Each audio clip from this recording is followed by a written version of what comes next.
Hoje a gente vai mergulhar em um livro que fez muito mais do que só documentar. Ele praticamente redefiniu todo um rito para uma nação inteira. Estamos falando, claro, do Monitor de Thomas Smith Webb, uma obra que se tornou de verdade a espinha dorsal da maçonaria americana. E a questão central que a gente vai explorar é fascinante. Pensa só, como um único manual conseguiu pegar uma tradição de séculos e adaptar ela inteirinha para a realidade de uma república que tinha acabado de nascer? É uma história de tradução cultural, de identidade. Vamos descobrir como isso aconteceu. Para a gente entender essa transformação, nosso roteiro vai ser o seguinte. Primeiro, as origens britânicas. Depois, como foi forjada uma identidade americana. Vamos descobrir de onde veio um dos símbolos mais bonitos, acompanhar a evolução da obra e, por fim, conhecer o legado, bem, complicado do seu autor. E essa história toda não começa na América, não. Começa na Inglaterra, com um trabalho que serviu de, digamos, o projeto original para o Webb.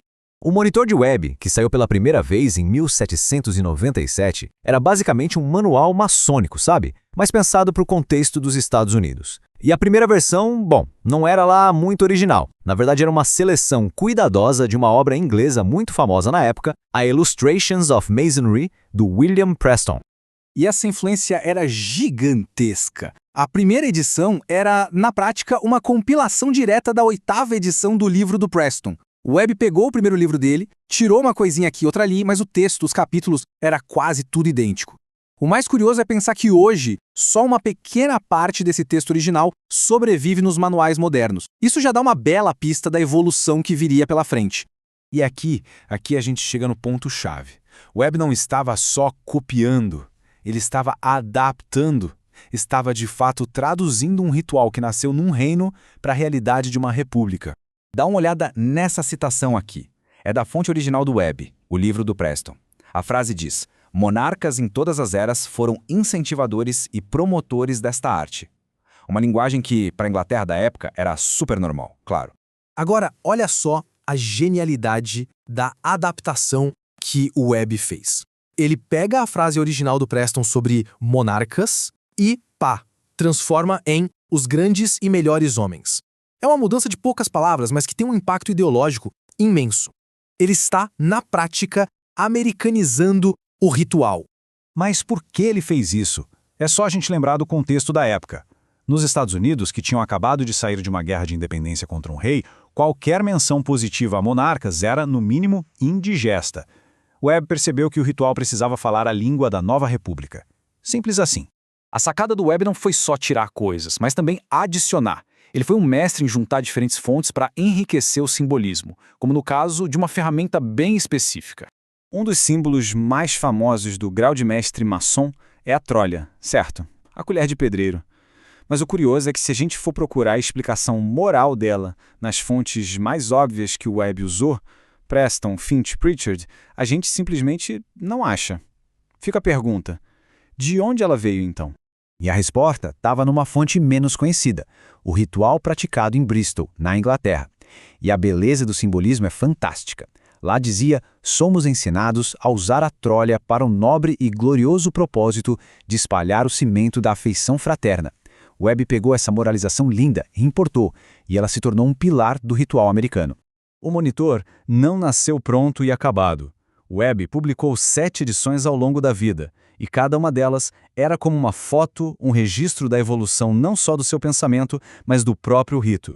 Olha essa outra adaptação fundamental. Em fontes como a de William Finch, a dedicação das lojas era bem explícita, a quem nós, como cristãos, dedicamos estas lojas. O Webb muito sutilmente vai lá e tira o como cristãos. Ele passa a se referir aos Santos João simplesmente como os santos padroeiros da maçonaria. É um pequeno passo, mas na direção de um ideal bem mais universalista.